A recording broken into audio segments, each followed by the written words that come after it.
Bonjour à toutes et à tous, c'est l'heure du café, là un peu, on va se faire un petit point café, vous le voyez derrière vous, pour ceux qui me suivent, les travaux se finalisent, ça commence à être très sympa. Un petit point de l'actualité au moment du café, effectivement, sur l'ensemble des éléments. Il ne nous reste plus que 4 jours pour les derniers, là, au 8 juin maximum, pour les déclarations d'impôts, c'est pour mes clients et mes amis et les contribuables des départements 79 et 85, la frontalier de chez moi, là, les Deux-Sèvres et la Vendée. Pensez bien à faire vos déclarations dans les temps et dans les heures. Vous pourrez toujours modifier ensuite s'il y a des erreurs, ne vous inquiétez pas. Par contre, n'oubliez pas cette date limite pour les déclarations en ligne, absolument les faire. Et puis si vous avez besoin d'aide à nouveau, vous n'hésitez pas, vous appelez le cabinet. Quelles autres nouvelles? Je faisais un petit clin d'œil et ça m'est tombé dessus comme à beaucoup de monde, j'ai l'impression. Ce Parcoursup est un autre parcours du combattant pour nos jeunes et pour nos enfants. Là, on se rend compte qu'effectivement, Parcoursup, c'est... voilà. Donc ça vous tombe dessus comme une chape de plomb, hein. Si vous n'avez pas pris des choix d'études payantes, style école de commerce, de façon assez générale, vous êtes en liste d'attente, voire refusé. Je prends le cas de mon fils avec 13 de moyenne, qui est effectivement en liste d'attente partout, mais ça me semble d'une logique irréfutable au regard du nombre de jeunes qui recherchent des formations plutôt publiques. Et puisque mon fils veut faire un BUT, un brevet universitaire technologique, l'ancien DUT en IUT. Donc on attend patiemment jusqu'au 17 juillet que le parcours évolue. Matin, 6 h du matin, le jeune est jamais levé aussitôt. Le jeune est levé, il regarde son classement. Papa ça a bougé, papa ça n'a pas bougé. C'est un peu un enfer pour nos jeunes. Je ne sais pas si on les prépare au futur marché du travail. En tout cas, c'est un peu la galère, très sincèrement. Les énarques des ordres de la République, tels que je les appelle, ont dû encore se creuser pour mettre ça en place.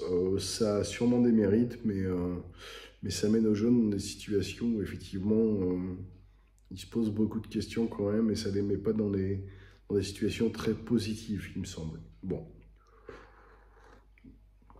Voilà un peu pour la parenthèse Parcoursup pour cette semaine et puis les semaines à venir.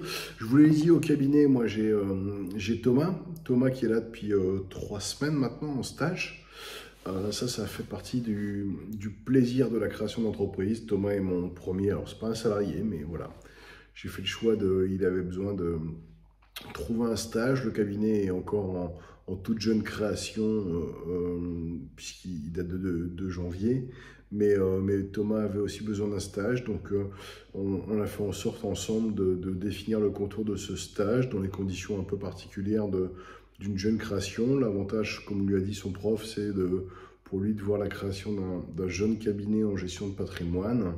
Et puis on a trouvé une mission assez sympa, je vous l'ai dit, il travaille sur une mission sur les SCPI. On aura donc d'ici la fin de son stage, je pense, on fera une vidéo assez particulière pour les gens qui sont intéressés par le placement en SCPI, que ce soit de la SCPI de rendement ou de la SCPI défiscalisante. Il vous prépare une petite surprise sur les SCPI défiscalisantes pour les gens qui ne désirent pas ou ne peuvent plus profiter des niches fiscales immobilières, et du coup ça pourrait être sympa s'il réussit à mettre en œuvre ce qu'il est en train d'essayer de dessiner en bas au bureau. Donc assez sympa, c'est très sympa. J'ai également une collaboratrice, je vous l'ai dit, qui m'aide à gérer tous les dossiers réglementaires. J'étais encore ce matin, les gens ne comprennent pas en fait le poids du réglementaire qui pèse sur nos cabinets, dans un souci de simplement les protéger, hein, et c'est énorme comme information, mais nos cabinets en gestion de patrimoine, en tout cas les plus sérieux, il s'entend, ont des obligations réglementaires, des obligations de formation. J'avais une formation ce matin obligatoire sur la déontologie. déontologie et la non-discrimination, des éléments extrêmement importants, de plus en plus à la mode, à la, à la vogue ou autre, je ne sais pas. Écoutez, en tout cas, c'est vrai que pour des gens, en tout cas comme moi, c'est toujours un peu choquant ces questions de discrimination et de déontologie, puisque ça me semble une telle évidence de traiter tous les gens de la même façon, quel que soit leur sexe, leur couleur de peau, leur âge, leur situation familiale ou autre. Voilà, sachant qu'on est bien d'accord, tout est source de discrimination. Hein. Quand on va travailler sur la réduction d'impôts, on va discriminer entre guillemets les gens sur le montant de leur impôt forcément. Ou alors effectivement on fait que de la pinelle comme certains pour tous les profils, ou effectivement on commence à malheureusement ou heureusement, à vous de voir, discriminer les clients et effectivement dire, vous savez, vous avez plutôt un profil et un niveau d'imposition qui correspond plutôt à une Malraux, qui correspond plutôt à un loueur meublé non professionnel. C'est ça aussi, faire de la gestion de patrimoine personnalisée. Il faut accepter ces choses-là. Donc, et j'entendais encore ce matin dans cette formation des critiques sur les banques et la discrimination des banques. Je suis pas le plus farouche ami des banques, puisque effectivement, on le sait, le scoring qui est utilisé dans les banques et dans les compagnies d'assurance pour la gestion des clients, je pense que c'est peut-être eux qui ont même créé cette discrimination, on va le dire, ce scoring des clients. Il est, quand on est dans un métier de risque, malheureusement pour eux et pour nous, puisque nous on est les clients, nécessaire à un certain moment. Donc, c'est clair que la réflexion est philosophiquement, déontologiquement extrêmement intéressante. Il y a eu des débats ce matin, effectivement, sur ces sujets-là. Voilà les éléments principaux auxquels je pense actuellement au moment de ce café. L'attention sur les matières premières et les matériaux. Alors apparemment, tout se régulerait comme les marchés le savent le faire d'ici à la fin de l'année. Donc l'inflation devrait, qui a été une grande source de discussion, l'inflation devrait être sous contrôle sur l'année, puisque effectivement, même si le bois a dû prendre 30%, certains métaux comme le cuivre en particulier ont pris également plus de 20 points.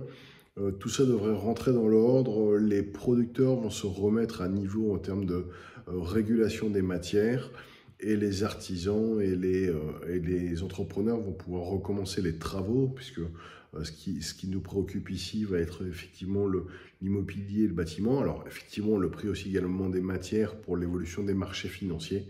L'inflation va être contrôlée, il n'empêche que j'ai vu le chiffre ce matin, 1818 milliards d'euros en France sur l'assurance vie. Il va falloir effectivement, même si je l'ai dit récemment dans un post, le marché est assez haut, prendre vos rendez-vous et effectivement se caler sur cette épargne énormissime qui a été mise de côté par l'ensemble des Français, vous, pour effectivement relocaliser cette épargne. Vous avez reconstruit votre épargne de précaution, félicitations pour ça.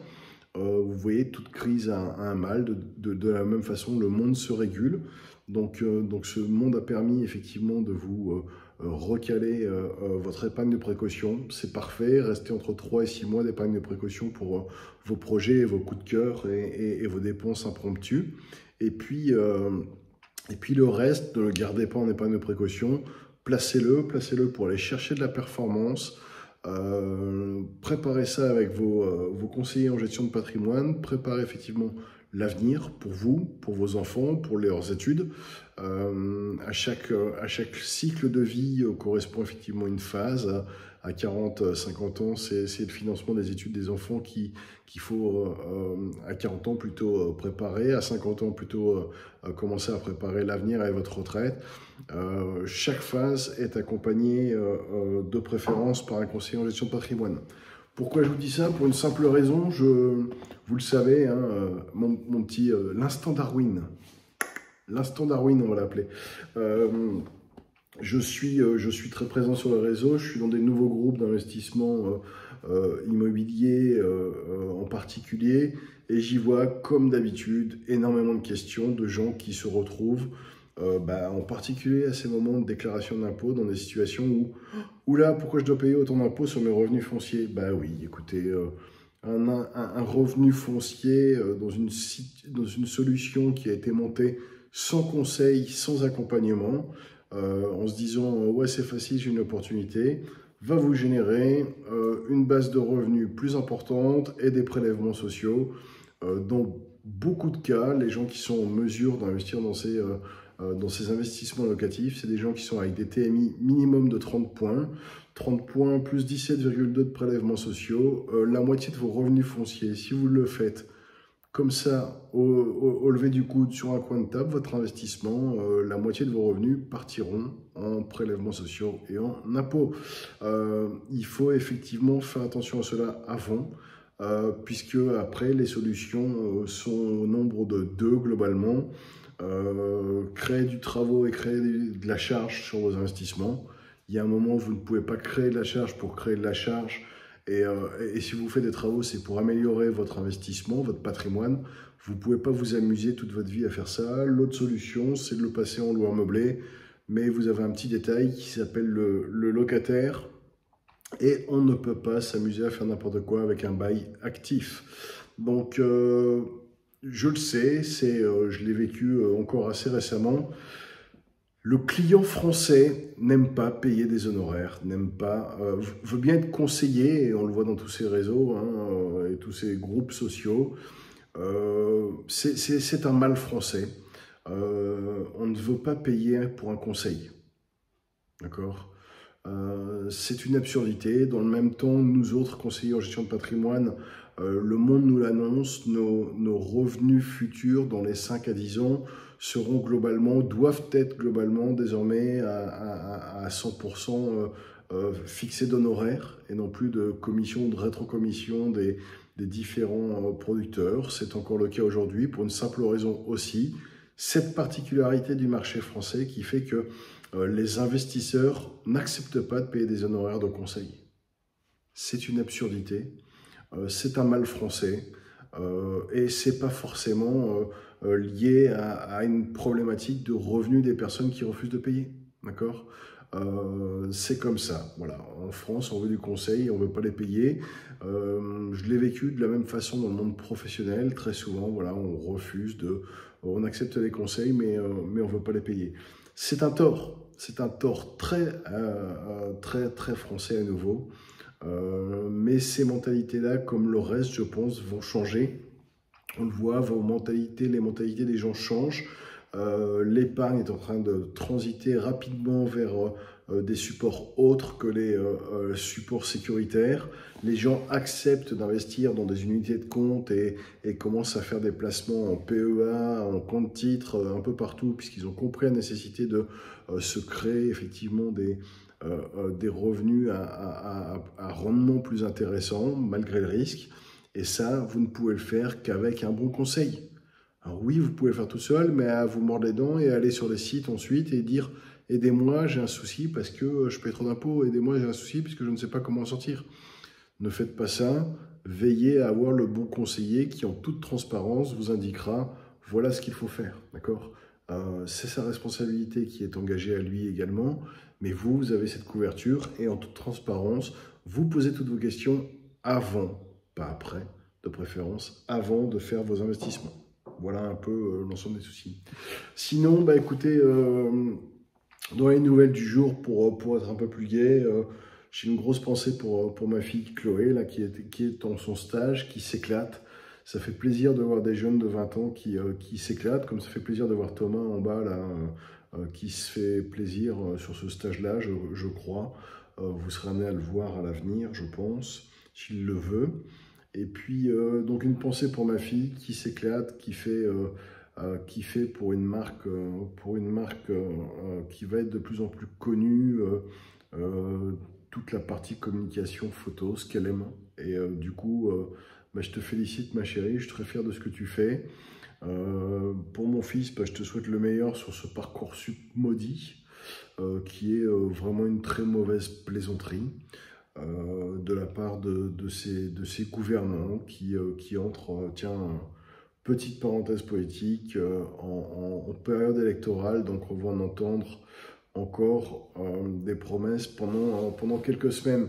Voilà, écoutez, il est l'heure de vous quitter, mon café c'est terminé, je vous souhaite une très bonne fin de période déclarative d'impôt. Je suis à disposition pour toutes les questions liées à celui-ci. Je suis à disposition pour tous vos investissements ou vos idées d'investissement. Je ne vous cache pas qu'effectivement, en ce moment, il y a beaucoup de travail. Donc, c'est pour ça que vous me voyez moins sur les vidéos. Je prendrai le temps de répondre au fur et à mesure des dossiers qui sont effectivement de plus en plus nombreux, et c'est très bien comme ça. Ok, salut, à bientôt, bye bye.